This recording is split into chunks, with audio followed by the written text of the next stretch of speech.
हरिओम. लाओत्सेचा ताओबोध. योगदास श्री जयगणेश जोशी यांचे प्रवचन. सामर्थ्य म्हणजे काय? लाओत्से सांगतो, कुलीनतेचा सामर्थ्यावर जय होतो. सर्वसाधारणपणे न पटणारे हे विधान आहे. जेथे जय होण्याचा प्रश्न आहे तेथे सामर्थ्य श्रेष्ठ ठरते. सर्वत्र बळी तो कानपिळी अशीच व्यवस्था असते. अधिकार, ताकद, शक्ती, बळ इत्यादी सामर्थ्याचीच निरनिराळी रूपे आहेत. त्याखाली सत्य दाबले जाते. सत्याचा आवाज मोठा करायचा असला, सर्वांपर्यंत पोहोचवायचा असला, तर त्याला त्यामागे सामर्थ्य असावे लागते.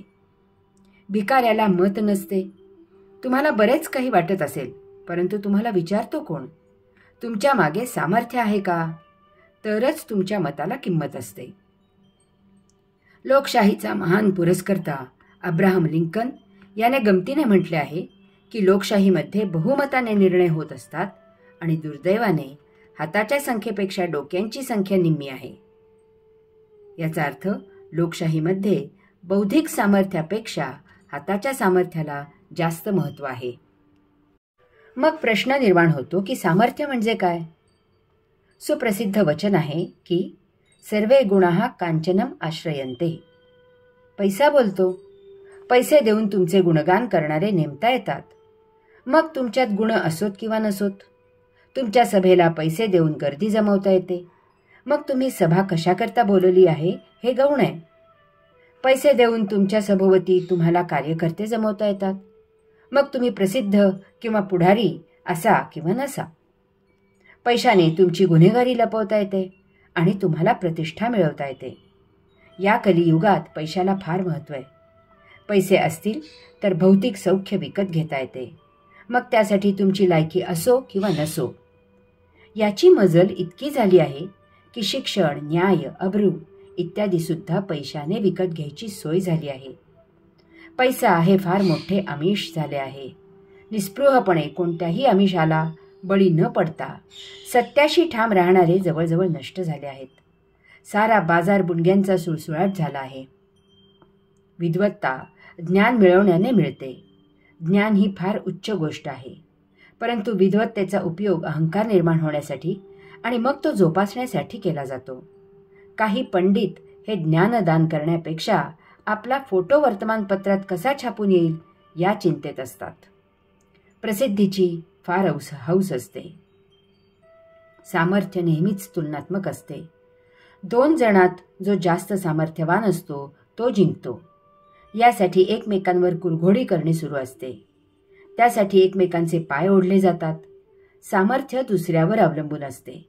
यामुळे सामर्थ्यवान इतरांचा गुलाम असतो. तुम्हाला पुढारी म्हणणारे असावे लागतात. टाळ्या पिटणारे असावे लागतात. तुमच्यासाठी काम करणाऱ्यांवर तुम्ही अवलंबून असता. त्यांना तुम्हाला जपावे लागते. याचा अर्थ इतरांवर अवलंबून नसलेले, अंतिम जय प्राप्त करून देणारे, अहंकार निर्माण न करणारे सामर्थ्य हेच सत्य सामर्थ्य असते. बाकी सामर्थ्य हानिकारक असते. कुलीनता म्हणजे काय? कुलीनतेचे सर्वोच्च, उत्कृष्ट, अत्युत्तम उदाहरण पंढरपूरच्या वारीत पाहायला मिळते. आणि ते म्हणजे एक संत दुसऱ्या संताच्या पाया पडतो. येथे शिक्षण, वय, मान, अधिकार, अनुभव इत्यादी कसलाही प्रश्न येत नाही. येथे पाया पडणे हे सहज होत असते. त्यात कसलाही हेतू नसतो, सोपस्कार नसतो. एक विशुद्ध भाव असतो की समोरचा पांडुरंग आहे. येथे सभा भरली की त्या व्यासपीठावरील वक्ते एकमेकांची स्तुती करू लागतात. एकमेकांची करू स्तुती अवघे धरू सुपंथी असा त्यांनी जणू अलिखित करार केलेला असतो. तू माझी स्तुती कर, मी तुझी स्तुती करतो. या स्तुतीत फार मोठी ताकद आहे. यात एकमेकांचा अहंकार फुलवला जातो. स्तुती सर्वांनाच आवडते. कोणी कोणाची स्तुती केली की समोरचा काहीतरी निराळाच होतो, कारण यात त्याच्या अहंकाराला खतपाणी मिळते.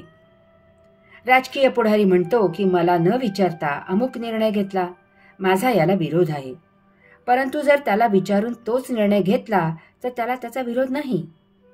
याचा अर्थ त्या निर्णयाला महत्त्व नाही, याच्या अहंकाराला महत्त्व आहे. माणसाच्या अहंकाराची तृप्ती झाली की तो खुश होतो.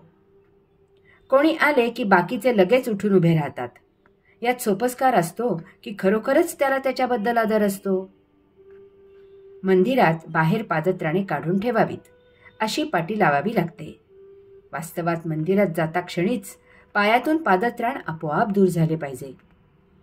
परंतु कुलीनतेचे दुर्दैव असे आहे की जर तुम्हाला तुमचा अहंकार, शिरजोरपणा जपायचा असेल तर तुम्ही विनम्र व्हा, म्हणजे सारे काही जोपासले जाईल. तुम्ही शांतपणे सांगा की मी या गल्लीतील दादा आहे, गणपतीची वर्गणी मागायला आलो आहे. तुम्हाला चुपचाप वर्गणी मिळेल. भूमिकेच्या मागणीखाली तुम्ही काहीही केले तरी चालते. त्या करण्याला भूमिकेच्या मागणीचे कोंदण उभे करा की झाले. मग त्यासाठी तुम्ही काय करता याचा विचार कोणी करत नाही, कारण त्या करण्याला त्या भूमिकेच्या मागणीचे पाठबळ मिळाले. तुम्ही जमलेल्या पैशांचे काय करता याला महत्त्व नाही, परंतु तो पैसा तुम्ही मंदिराच्या किंवा मठाच्या दानपेटीच्या माध्यमातून जमवलेला असला पाहिजे. इतकेच काय तर आमचे श्रद्धास्थान असलेले आदर्श अहंकाराचे गुलाम आहेत, मिंधे आहेत. देणग्या देणाऱ्यांना ते काही बोलू शकत नाहीत.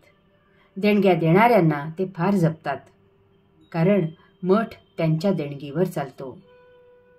कचेरीत अधिकारी आला की सर्वजण कसे अदबीने चूप उभे असतात. तो अधिकारी येथे नसताना ते त्याच्याबद्दल काय बोलतात याला महत्त्व नाही. सोपस्कार जपले पाहिजेत. लाओ त्सेची कुलीनता संतांसारखी आहे. हरि ओम.